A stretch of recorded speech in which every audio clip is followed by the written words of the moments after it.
I wanted to use my experience and knowledge that I've gained within the industry to try and go into hospitality businesses, look at what they're doing service-wise, see where the gaps are and do something about it. What I really am aiming to do is to really get to the core of why they're there and what they're there to do.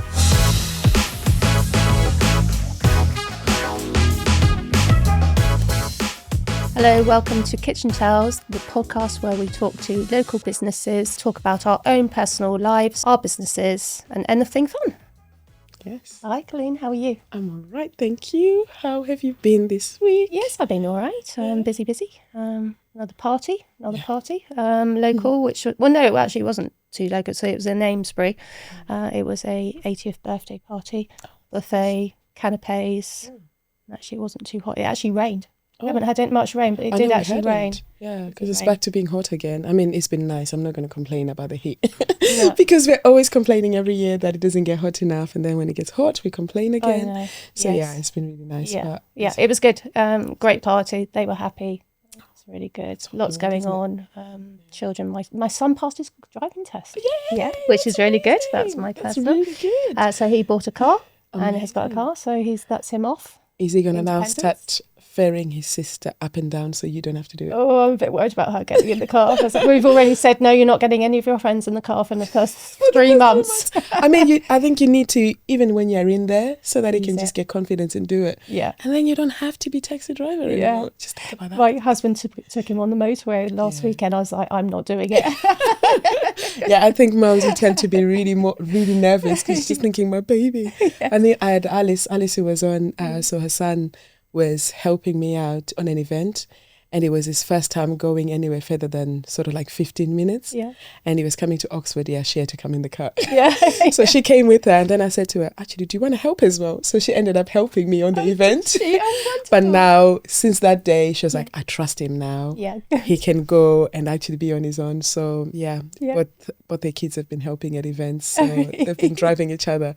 And she's like, I can just stay at home now. Yeah, wonderful. It's great. Just that independence is great, isn't it? Oh, it's wonderful. Yeah, he's off. How are you? That's good. How are things with you? Good. Busy? So yeah, it's been really busy, but I've had a couple of days where I've just relaxed and chilled. Good. I say that, but it was actually cleaning my pantry, because during the height of the busy times, I just had things in like the wrong place. And it's just been so nice looking at it, labeling things again, taking things out of packets and decanting them into really nice jars. So that's been quite fun. A good job done. Can you come do mine? I can actually at the moment. Don't ask me tomorrow, because I won't have the enthusiasm anymore. But yeah, no, it's been really fun. Mess. Yes. Good. And yeah, I'm excited again because today we've got another guest. We have? Yes. I want to introduce Damien Hutchins from Percy King Ltd. How are you, Damien? Good morning. I'm very well, thank you. Yourself? Oh, you're doing good. Thank you for joining us today. Good. It's absolutely a pleasure. Thank you for having me on board. Yeah, you contacted us after I think you'd been speaking to one of our friends, and I'd actually been following you on Instagram, but we hadn't actually talked before. That's right.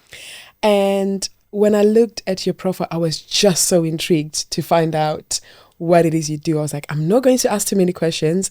Some of it is like pretty self-explanatory, but I thought, let's get you on the podcast and we can ask. So tell us, what is your business? What is Percy King Ltd?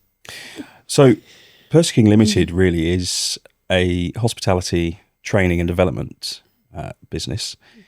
I am by trade or background a hospitality front of house manager. So I've worked in the industry for probably longer than I care to remember. But the last 16 years, I've been working as a freelance hospitality specialist, so mainly in sporting events. And I've been self-employed for much of that time. But a few years ago, I decided that I needed to really branch off and do something a little bit different.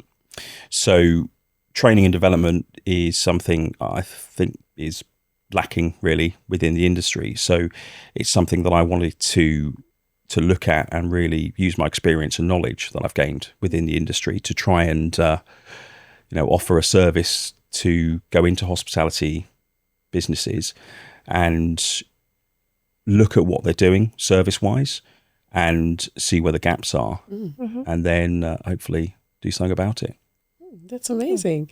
And how long have you been going for?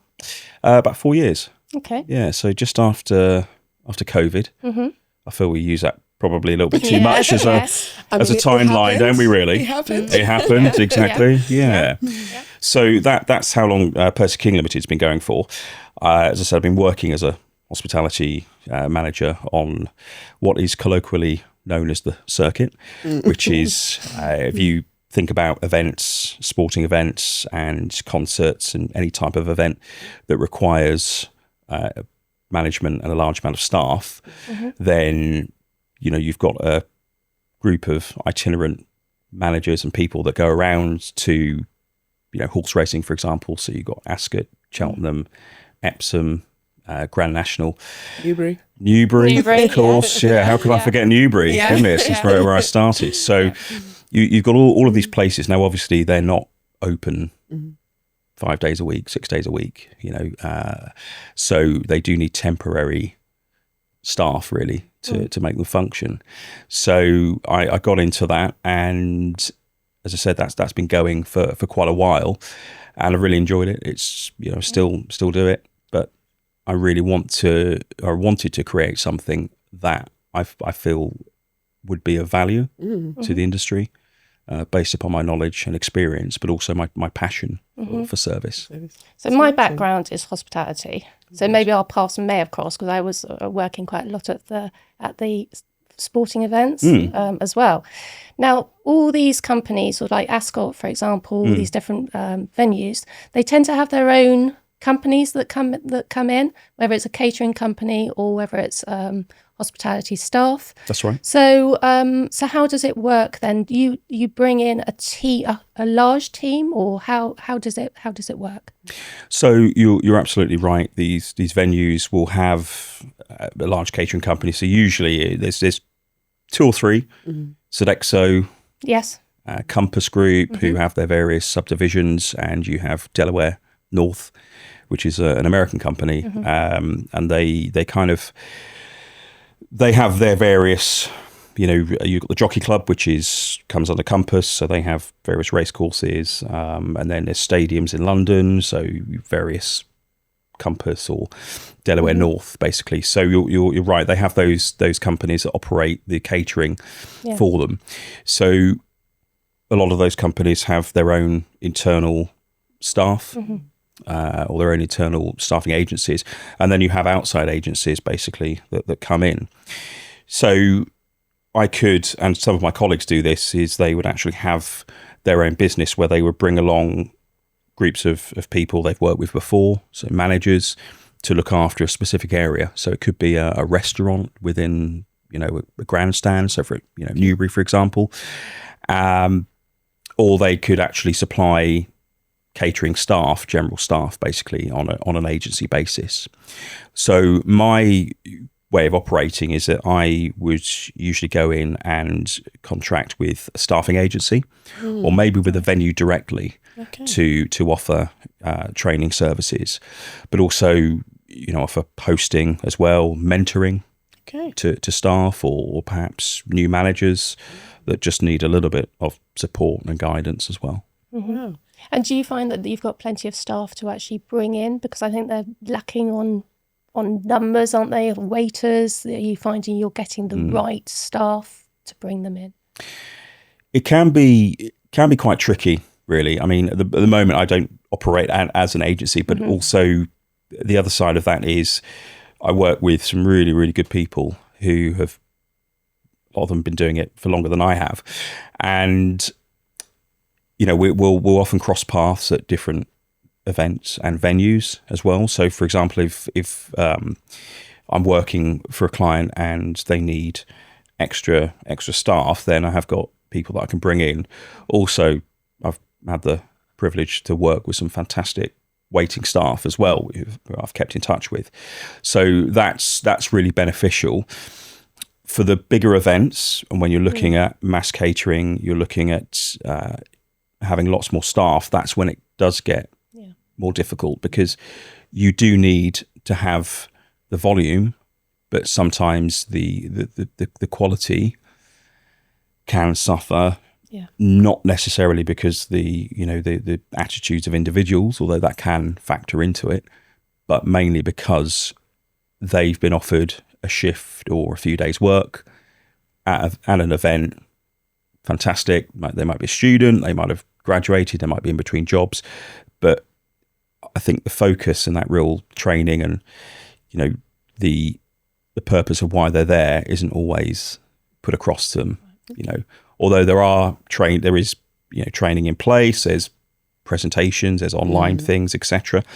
But what I really am aiming to do is to really get to the core of why they're there and what they're there to do as well. Sometimes it's like, you can watch as many training videos as you can, but learning from someone in person actually makes a big difference. So do you actually go in person like prior to the event, and then are you training the managers themselves so that they can be, or are you training directly the people that are doing the service?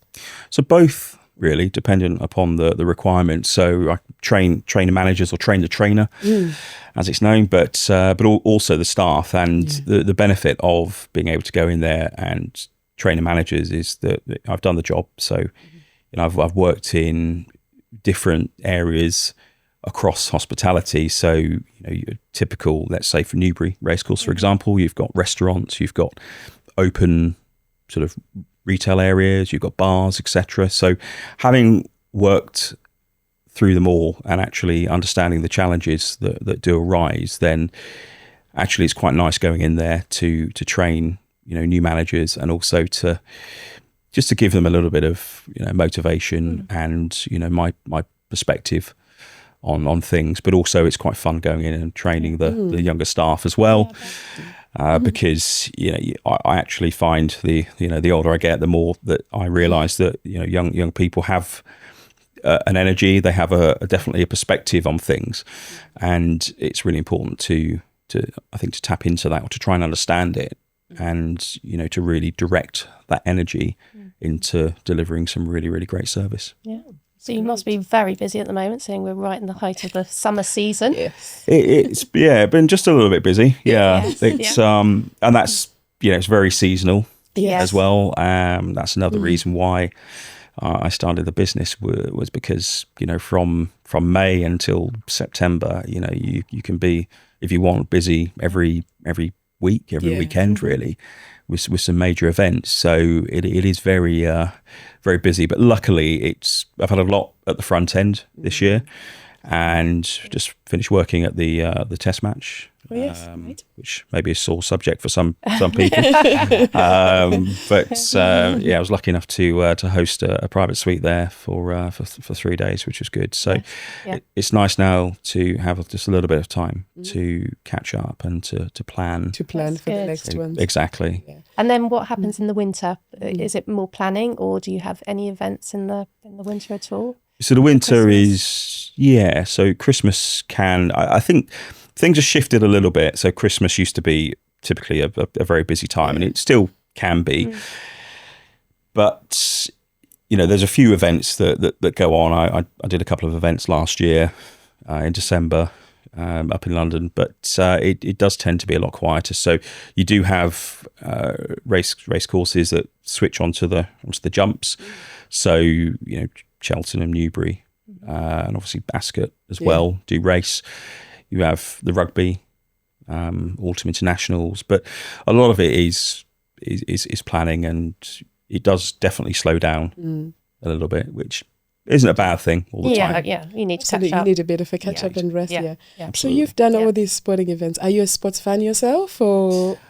I'm not a huge sports fan, That's interesting. It is because I spend a lot of time, there. I think when I was at school, I used to play sports. You had to, unless you had a really good excuse. And I always enjoyed playing sports, and I will watch it. But I think that I've spent so much time, working or doing other things that you sort of fall out of it. Saying that, though, I did get quite into the cricket, the Test match, and actually, I wasn't at the Oval on the Monday, but I was listening to BBC 5 Live actually, and I was getting quite into it because it was a very, very close close one.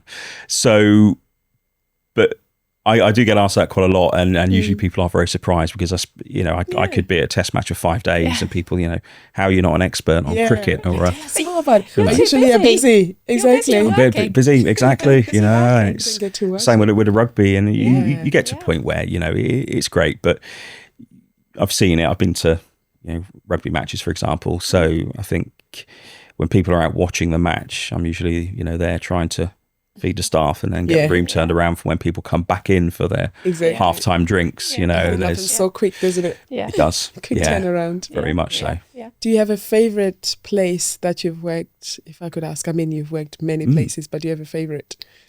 I think I was lucky enough to work on an event called British Summertime in Hyde Park, and that was in 2022. So I had a really, really lovely suite that I was looking after. It was in the American Express Gardens, and it was just such a great event. The weather, which always helps, it was really good. Had some a really good lineup. So we had Sir Elton John on the Friday night. Nice. He was amazing, by the way. Growing up, obviously always knowing who Elton John is and listening to him, but to see him live and still going is great. And then the Rolling Stones on the wow. Saturday, and then the Eagles on the Sunday. So obviously the music was there, but we were lucky enough to work with some really good chefs as well. So that was actually really special. It was very kind of casual bowl food, sort of passing around. Guests were great, and it was just an all round really good atmosphere. Yeah, that's good. I think that stands out definitely. Yeah. So obviously you've worked for like these big events and things like that. I'm just thinking about myself when I started my business. I was a right amateur, and I ended up employing people. When I moved to like a bigger space, I ended up having 17 employees. Wow. And I'd never had any training. I had no idea what I was doing, if I'm being truly honest. Really lucky enough to have people that I employed who became managers of the place. They're all quite young, but very enthusiastic and pretty incredible. Shout out to Alice if you're listening to this, because she was just amazing. Alice and Jazz were amazing managers.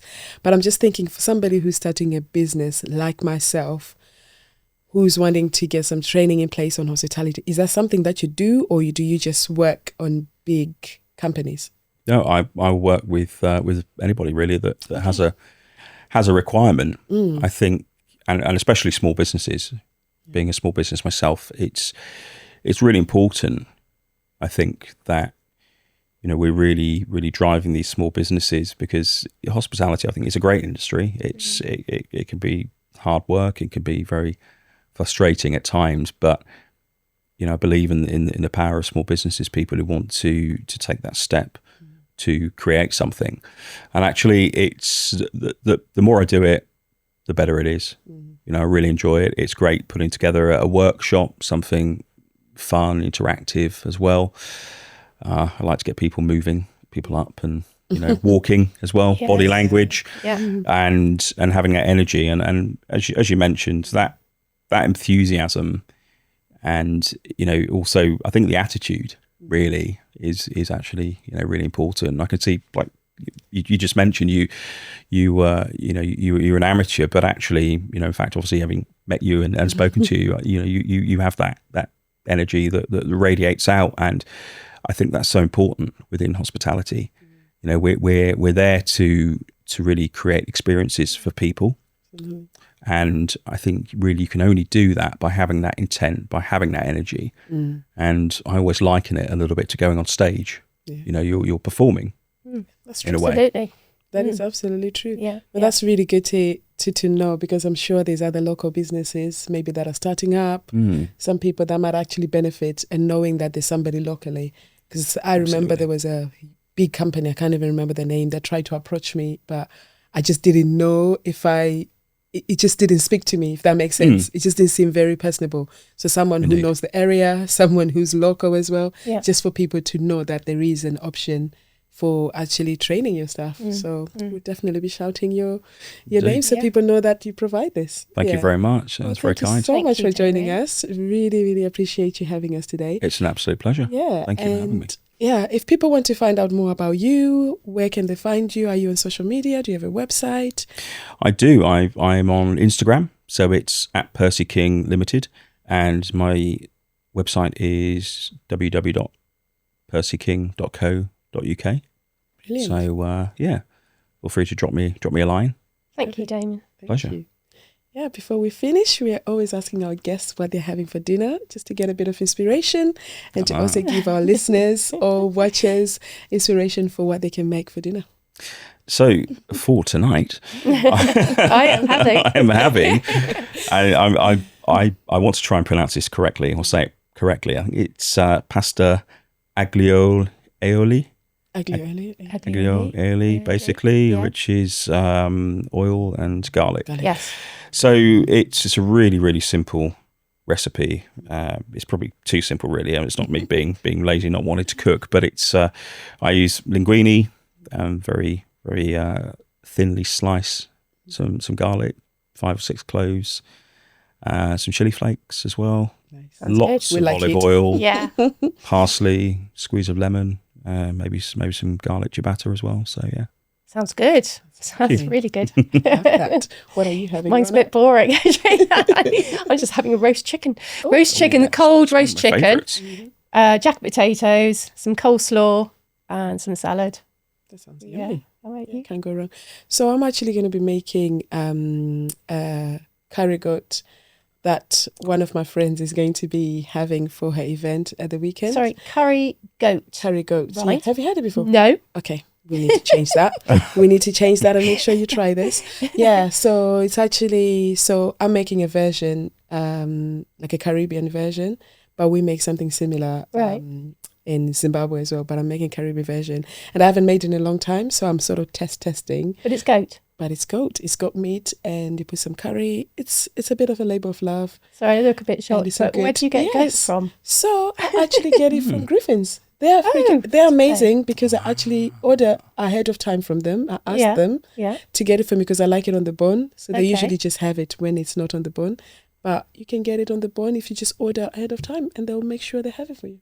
Okay. So yeah, there you go. I'll be intrigued. So that's what I'm having, and I'll actually. just have that with some rice. Never had goat. Have you not? Oh my days. Okay, we need to change this ASAP. I'm going to make some for you too. I can be Have you had goat? Yeah. I have actually. I have a long time ago. A chef. It was his special dish, really, and it was lovely. It was so rich and spicy. I'm actually missing starving out. now. Yeah. Okay. I'm going to sort it out for all you guys. But thank you so much for joining us, everyone. We hope we can catch you on the next episode. You can find us on kitchen.tales on Instagram and Spotify, YouTube, and all other places you can find podcasts. Thank you. Thank you.